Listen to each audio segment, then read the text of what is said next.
Vegetarianism has been prevalent in Buddhism for 3,000 years, and Buddhism has imbued it with profound significance, turning it into a belief or a way of life.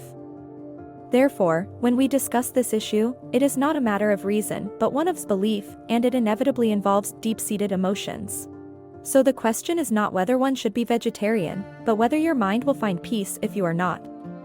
Because we all know that animals being eaten feel pain, they, too, fear suffering and death. We should take into account the current habit in human society of treating meat as a staple food, and not limit ourselves to our own habits or beliefs. From the moment we are born, if our parents eat meat, we naturally follow suit. But since we are children, we don't understand the difference between eating meat and being vegetarian. So, if we eat meat at this stage, do we accumulate the karma of killing? Actually, no, because karma arises from your initial intention, that is, your original motivation. Since meat eating is the norm in this world, it's only in vegetarian households that meat isn't consumed.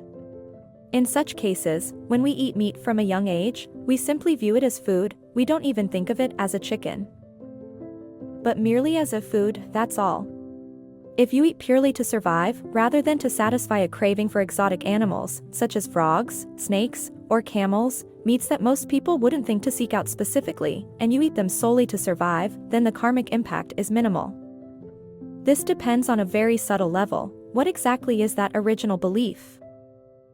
Many vegetarians believe that eating meat is killing living beings, so it would be better for them to continue being vegetarian, because the essence of karma lies in your belief. Whether or not you are killing living beings does not depend on what you put in your mouth, but on what kind of conscious energy you project. Essentially, surviving in this material world, whether by eating plants or animals, is a form of predation. The only non-aggressive way is awakening, but until then, please eat with a grateful heart. Do you eat to survive? Or do you kill to satisfy your desires? Karma isn't in your bowl, it's in your heart. We have the right to nourish our bodies, for this is how the world's food cycle works. But we have no right to arbitrarily take another life simply to indulge our appetites. We need only eat what we need in the moment.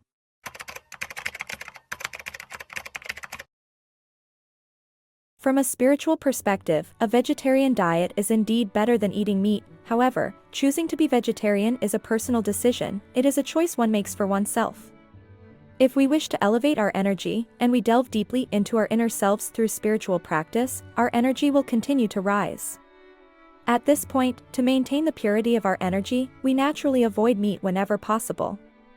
When your energy reaches a certain level, you will naturally gravitate toward a vegetarian diet. Your body will instinctively reject meat and turn to plant-based foods, or seek out foods with higher vibrational energy. We should not view vegetarianism as a deliberate fixation. The more you elevate your overall vibrational frequency, the less likely you are to need certain substances. At that point, you will naturally lose the desire to eat those things. Different people have different experiences and states of being, they are also learning different lessons. Just go with the flow, because you have simply lost the desire to eat foods that are no longer relevant to you or compatible with your vibration. This is a natural choice resulting from elevated energy and a respect for the equality of all life. Aligning with our own energy and naturally transitioning to a vegetarian diet is a manifestation of reaching a higher realm of life.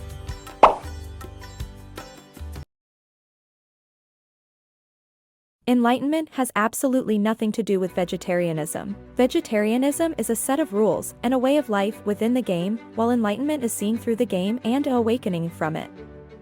Logically speaking, these two are not even on the same plane. What you eat in this world has absolutely no bearing on your enlightenment. You are, of course, free to make your own choices. But please do not make choices for others, nor criticize their choices.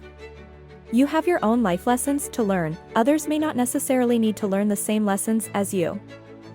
We must become aware of the interpretations we assign to all things, thereby becoming aware of our inner beliefs and thoughts. Only then can we clearly see the true connection between cause and effect. The suffering in this world does not stem from whether you eat meat or are vegetarian, but from your perspective. Focus your attention on your inner thoughts, they are the very cause of our entanglement here. Krishnamurti once replied to a disciple, "Whether you eat meat or not is not the point, just live your life well." Only by seeing clearly how much meaning we have ascribed to this illusory material world, voluntarily letting go of judgment, and forgiving our own guilt, can we untie the noose that has long been around our necks. Vegetarianism is merely a state of life manifested within your current realm of existence. For when your body, mind, and spirit have transcended the material realm, you will discover that everything in this material world will be needed very little, or not at all. Vegetarianism is a manifestation of a natural state, reflecting your current condition. When you shift your frequency, you will be drawn to the food you truly need, flowing naturally in accordance with your genuine physiological needs. Then, what you eat will happen automatically. We are to exist in this world, but not belong to it.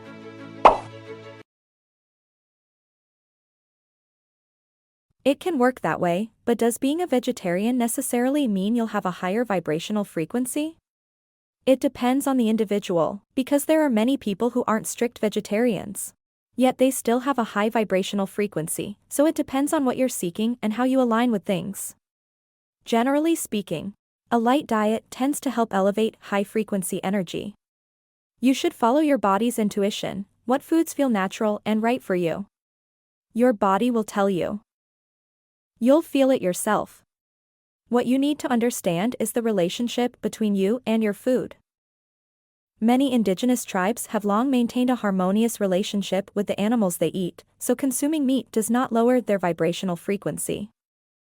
Just let it happen naturally, because no single diet suits everyone. The true answer lies within your own body. Different bodies require different foods, and different people are at different stages of their evolutionary journey, so their needs may differ from others. As you grow inwardly, you'll find there are certain things you no longer wish to eat. As your frequency rises, your body will naturally reject meat. This is a natural, flowing process. If you force yourself to be vegetarian while your heart is filled with a craving for meat, the frequency generated by this suppression is actually lower.